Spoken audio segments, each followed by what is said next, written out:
Ooh. I'm just channeling my old high school days when I ran track to get a little bit back into shape before the annual Mercer Humans vs. Zombies game. But instead of that this year, they're doing a little something different. They're doing the Selfie Wars. I talked to RHA to find out exactly what that is and why that's changed this year. So Selfie Wars is a lot like tag, but with your phone. So it's a 2-week event that they're doing, and basically the first week, you're given a target that you have to take a picture of with your phone.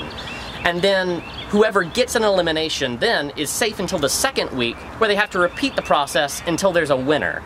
Today I have Cortland Montross in the studio today to talk about his experience with his first recital here at Mercer. Thanks for coming into the studio today. Thank you. Thanks for having me. And I'm Matthew Causey. A lot has been happening around campus lately, and we're here to give you the rundown. Jelly Chin caught up with a few students to hear what they had to say about it. It was all about the beads, masks, and Creole cooking on Fat Tuesday over on Cherry Street for the second annual Mardi Gras block party. Let's take a step closer to one Mercer student-athlete. Today, Jay Thompson has Kalia Lawrence in studio to learn more about her experience as a player on the women's basketball team. Also on campus, February is Black History Month, and students are celebrating. And I'm Matthew Causey. The annual Macon Cherry Blossom Festival just ended Sunday. Here's what you might have missed. You might have driven down Mercer University Drive and seen the pedestrian bridge connecting Mercer Landing to campus. Kyle Mullins gives us an inside look at the concert with Departure, the Journey Tribute Band. Speaking from experience, fair food is often the best part of local festivals. Elephant ears are one of the most recognized and popular fair foods, but do you really know what they are? Thanks for joining us for this week's Cherry Blossom edition of the Bears Beat. I'm Matthew Causey. I'm about to head out to the Kroger on Pionona, which you may or may not know is actually closing soon. This is going to be a really big inconvenience for a lot of Mercer students who go there normally, because now the closest Kroger is probably going to be about twice as far away.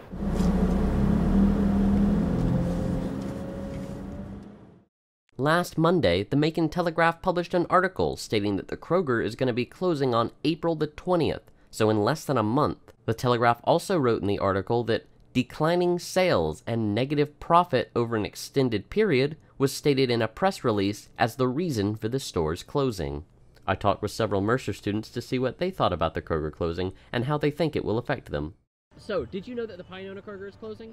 I just recently found out, and it's kind of a bummer, because I have to go to Kroger a lot because I like to cook, and it's the most conveniently located Kroger, and I think it's like a third the distance of the other one I know of.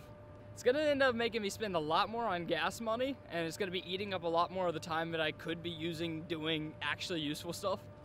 I mean, I think that it's like unfortunate because people who live around close here like need, a grocery store that they can go to, and now they have to go like somewhere even farther to go. So I think it's unfair.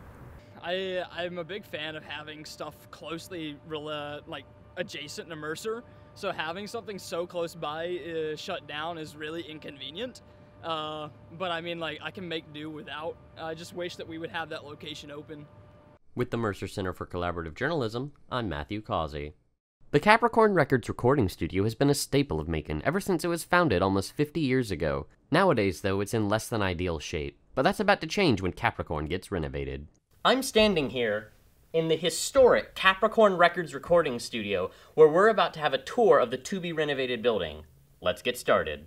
This is a space that during the days of the Capricorn Recording Studio had desks and various people working in this area. It was kind of a reception area. Our plans are to renovate this space and make it into a second recording studio that would be suitable for film scoring and for orchestral type recording, but it also can double for event space for concerts. So this is the control room where all the soundboards and tape decks and all the recording equipment was. We plan to restore this and put equipment back in here to do both digital and analog recording. And then on the other side of this glass is the studio.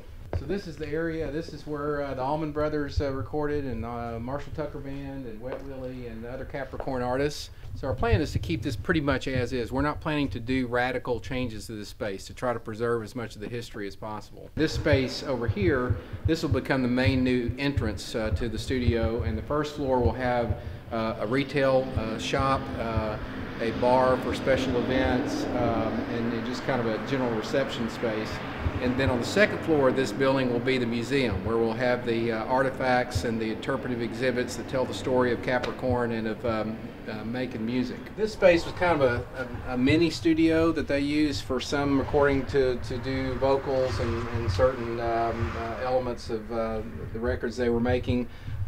This space is going to be renovated into editing and production suites, and then in the back of this space will be a green room for artists. Then down these steps into the basement, actually they built these cinder block chambers with ceramic tile inside, and they would put amplifiers down there and mic the amplifiers to get that kind of sound effect that was a signature of Southern rock, and we're going to preserve those spaces as well. So this space on the second floor is above the studio and was mainly used for storage. This cage or screen that you see built here, we believe, was put up to keep people from walking on top of the studio so that they wouldn't have noise when they're doing recording sessions. But this space we plan to turn into offices and conference rooms for different nonprofit organizations in the community. So this space was last used by Alan Walden, Phil's brother, who managed bands like Leonard Skinner and the Outlaws, and he had his own business here called Hustlers. And this was space that he used. This building will become what we call the music incubator. This will be the part of the building that has 13 rehearsal rooms of various sizes for bands and musicians to rent out by the month and hang out and rehearse and collaborate and make music. So this will be the second floor of the music incubator, more rehearsal rooms up here, but this is where Alan London lived, I believe as late as the 1990s, maybe the early 1990s. But he was known for hosting parties here and jam sessions, and he had an apartment at the back part of this floor where he lived. And so this mural was done by an artist out of Athens, Georgia, and his artwork is also seen on the exterior of the building in the rear. Our plan is to preserve this as well.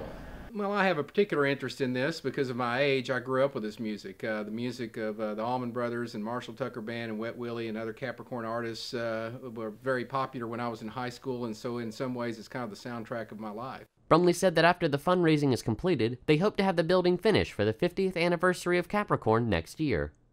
Today I have Cortland Montross in the studio today to talk about his experience with his first recital here at Mercer. Thanks for coming into the studio today. Thank you. Thanks for having me. Okay. So tell me a little bit about what that experience was for your first recital. Well, it was interesting to say the least. I hadn't had any experience at all with a college recital, so there's a lot of just moving around, lots of moving parts, and getting ready to set everything up at the same time. It was kind of lax, you had responsibilities and freedoms of a college student, So I enjoyed it. I had a great time. So what would you say is the biggest difference between a high school and a college recital?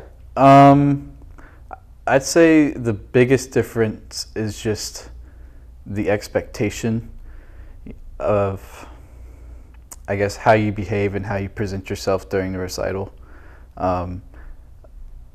During high school recitals, I remember feeling very stressed, always stay professional and poised, but in a college recital, that's just expected of you because you're a college student, you're an adult, you should know how to perform right and you should know how to present yourself professionally.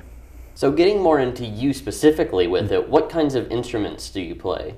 Well, mainly I just play percussion, so that consists of drum set or playing the xylophone or the marimba or just anything you can basically hit with a stick. I'll be playing that, yeah. So what kinds of songs did you play? We played a couple of ragtime pieces, which is sort of like a precursor to jazz. When you think ragtime, you might think The Entertainer, if you've ever heard of that. And then we played a couple of minimalist pieces, which minimalism is kind of a weird way to describe it because they're not at all minimal. They're very complicated, but it's a piece called Monster Mutter Truck Pool, which was our minimalist piece, which is the piece that involved me playing the the large floor tom and the clave, and that was basically just lots of drums, lots of loud notes and banging on things.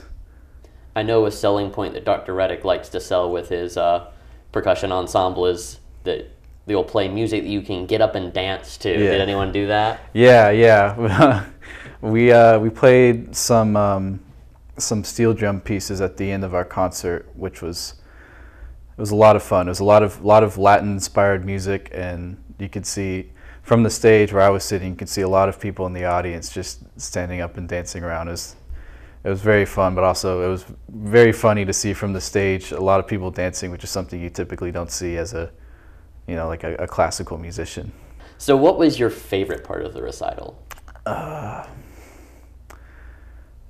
My favorite part would probably have to be that last part of the concert with all the people just up and dancing, because like at that stage in the concert I wasn't really worried about playing my part right. I was just in the feel of the music. I was just in the moment, playing music, having a good time.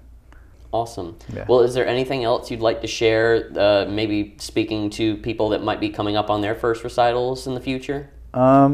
Sure. I would say if you're nervous about performing a recital, don't be nervous.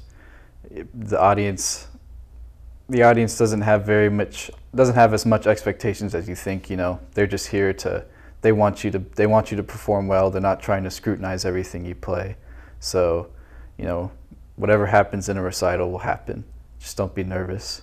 And I think the most important thing is just to focus on having a good time, because a lot of times in a recital just go by like that because you're so focused on trying to get through everything right. So I would just say, take the time, have a good time. Don't worry about things messing up or going wrong. It's a recital. Just have fun. Awesome. Well, thank you again so much for coming. Yeah, thank you.